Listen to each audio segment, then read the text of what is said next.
শুভ দুপুর বন্ধুরা। তো আজকে হচ্ছে মঙ্গলবার দিন, তো ফুল নিরামিষ আমাদের বাড়িতে চলে। তো আজকে খিচুড়ি রান্না কী করছে দেখো বন্ধুরা।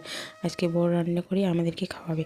তো খিচুড়ির সাথে কোনো পকোড়া বা পাঁপড় ভাজা, বেগুন ভাজা না হলে কি চলে, সেই জন্য এইগুলো হচ্ছে। তো এখানে বাঁধাকপির মধ্যে আমি বেসন চালের গুঁড়ো দিয়ে ভালো করে মিক্সড করে নিয়েছি, আর এদিকে পাঁপড় ভাজা হচ্ছে, আর খিচুড়িতে প্রায় জল চড়ে গেছে। এদিকে অল্প অল্প করে টকবক করে ফুটছে খিচুড়ি।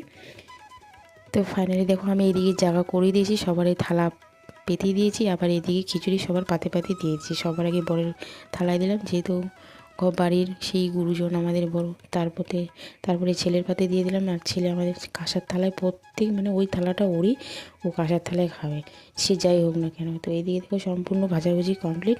তো বসে গেছি সবাই মিলে খেতে। আর ঘড়িতে বাজে এখন 1টা বাজতে চলেছে প্রায়। তো ভিডিওটা ভালো লাগলে অবশ্যই চ্যানেলটিকে লাইক, কমেন্ট, শেয়ার, একটা সাবস্ক্রাইব করে দিয়ে পাশে থেকো। তো আজকের মতো টাটা, সবাই ভালো থেকো, সুস্থ থেকো। আর খাওয়ার সময় টিভি না হলে চলে, এটা তো প্রত্যেক দিনের অভ্যাস।